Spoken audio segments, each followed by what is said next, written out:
Not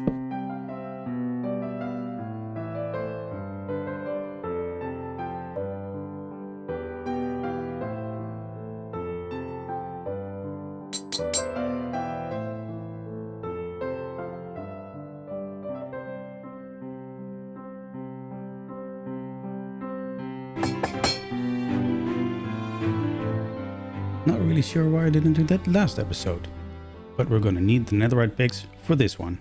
This will be the last time I can stand here. Yep, we're going to say goodbye to the mushroom. I liked this spot because it gave me a good overview over the temporary base. But today, it's time to start preparing for the real base. And that starts by clearing this area.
Phew, that was many hours of work, and it's not even finished.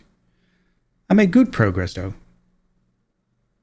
As you saw in the time-lapse, I marked out the border between the mushroom biome and the ocean biome. Everything that's water now is ocean, and everything that's land is mushroom island, so the island is still safe. You may have spotted the cross in the water. I marked that spot for my next project. A hostile mob farm. That has to be in the ocean, of course, because above land would be silly on this island. The farm was designed by Nembon. I'll link it in the description. Essentially, it consists of multiple spawning platforms above a lethal drop. The whole thing is covered by a ceiling to eliminate light and maximize spawn rates. Dispensers on a timer flush the spawning platforms, clearing them for a new batch of mobs.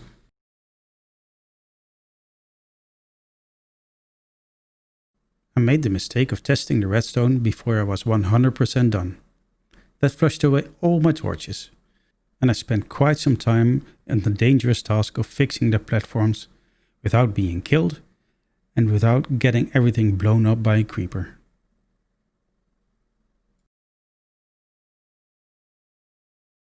All the water spillage messed up the lower platform, so I had to fix it.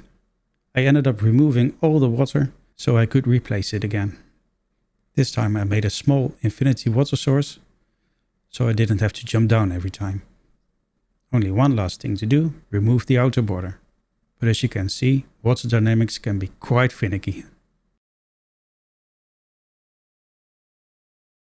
From start to finish, this took me a couple of hours, and as you can see, it works beautifully.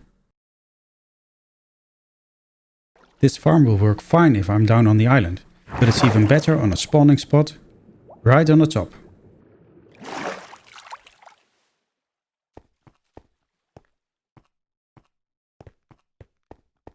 If I stand here, the only place where mobs can spawn is in the farm, so rates will be maximized. I stayed AFK overnight on this spot, and the next morning I came back to this. Some mobs have feather falling on their boots, so they survived the drop. And as you can see, There were quite a lot of them. And storage is also quite overflowing. Well, that farm produces enough. And I'm especially interested in the gunpowder to make some TNT. The way up here was the bubble elevator. The way down is a lot less elegant.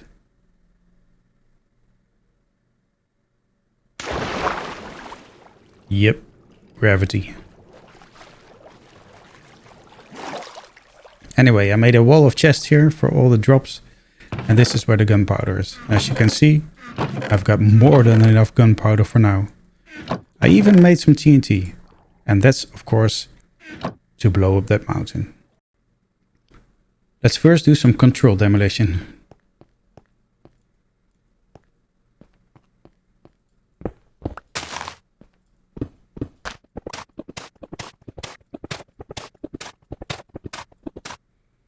There we go.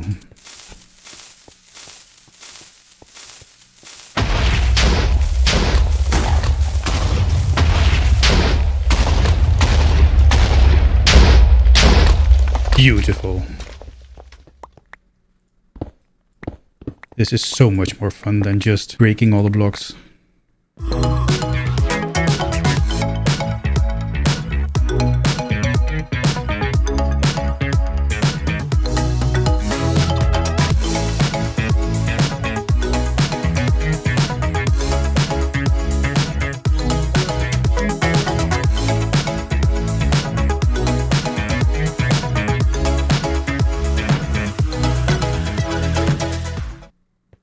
And now it's time for some uncontrolled explosives.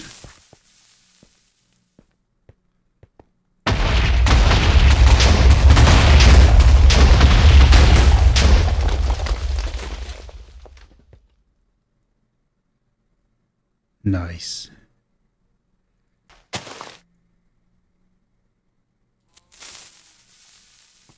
Whoa.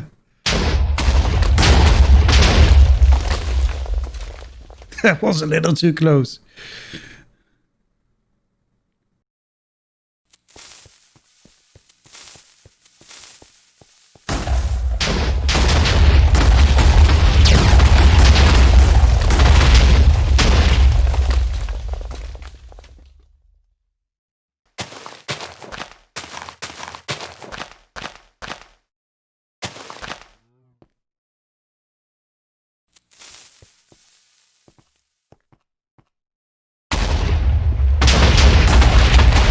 What?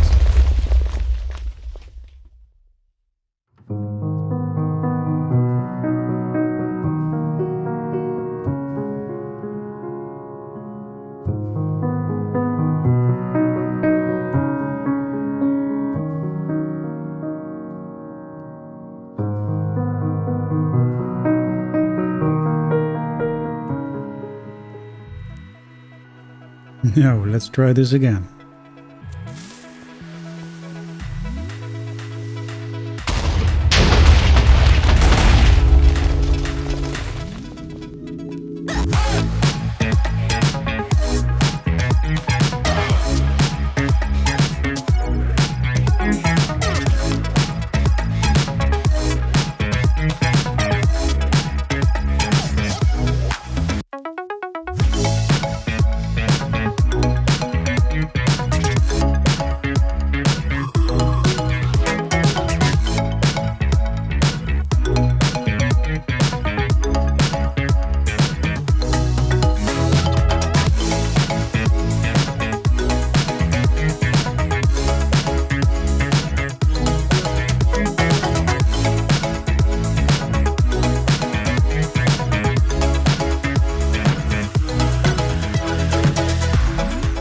That was fun.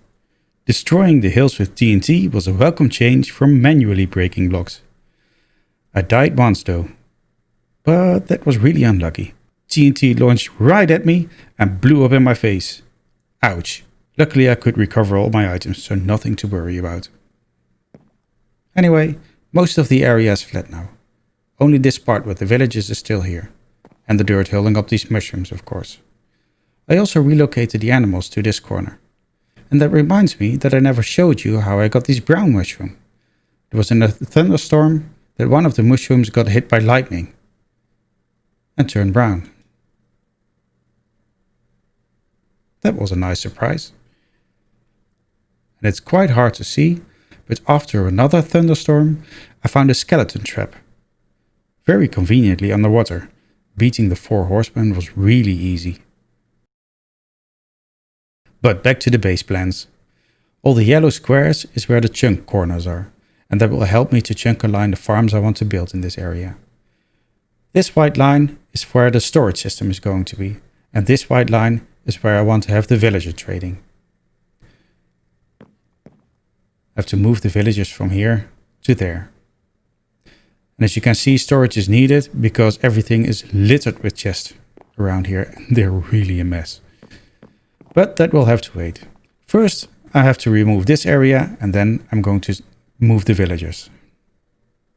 Let's go!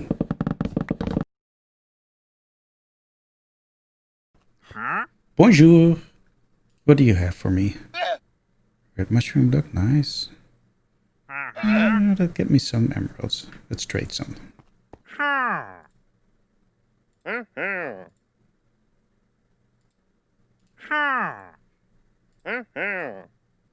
Merci. Au revoir. Time to move the villagers again, with minecarts on rails of course. I clustered the enchantments by their use. The first 2 are mending and unbreaking, because they're universal. Then silk touch, fortune and efficiency, as they are for tools. Then the enchantments that are exclusively for swords and so on. This makes more sense to me than alphabetical. You'd have Aqua Affinity and then Bane of Anthropods, which makes no sense. While decorating, I noticed I made a mistake. I wanted the villagers on the white line, so I had to move everything 1 block forward. I also had to lure in a new Mr. Discount. I'm not much of a zombie caretaker. This is Mr. 3.0.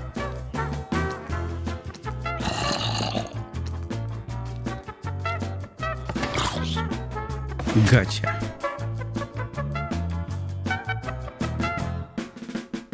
This guy is in his final place, so I can give him a diamond sword.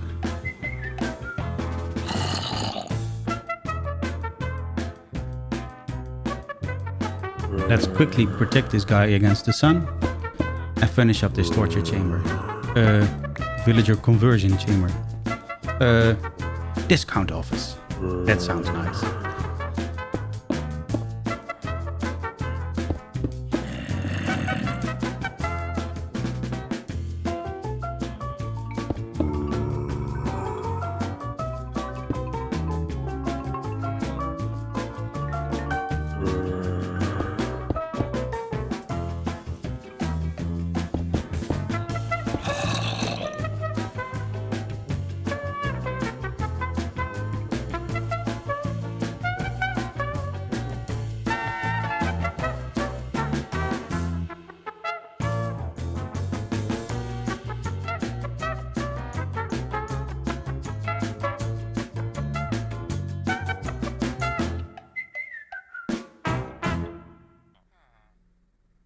I'll show you how the discount routine works. This one is already down to the lowest discount. And efficiency, also the minimum prices. And this one, not yet. Okay, sir. Please step into my office. Or right into the discount office. And on the track he goes up and over. Right in front of Mr. Discount. Then I have to go away because our zombie has a little bit performance anxiety. It just won't work when I'm in the room. Next station. Potion of weakness, golden apple.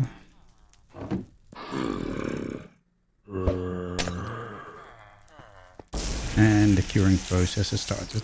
Now the waiting game starts.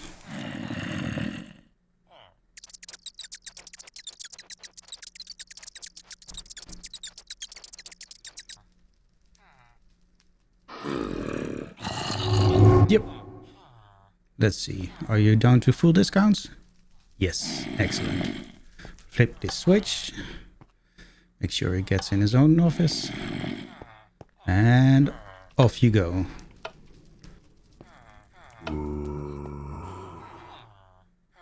Oh, let's put the lectern back in place so he stays in his office. Anytime now. Yeah, there you are. Full discount, excellent. Now just to walk all the way to the back. Let's see if I can find him again. Sweeping edge, that's him, and you're done. I also made a map of this island. Well, two actually. Left is the beginning and right is the situation as it's now. I'll add new ones whenever I make big progress on the base. And with that we come to the end of this episode. We made a lot of progress. The island is flat and that was a big task. We also made a hostile mob farm with massive drops. Drop, drop, drop. The villagers are in the right place and I cleaned up the storage situation. Next time I need to fix this food situation. I've been eating this mushroom stew since it's readily available, but it sucks. I will also be upgrading to full netherite armor. And I might just try to visit the end. Not sure yet, but definitely maybe, I guess. Anyway, thanks for watching. Au revoir.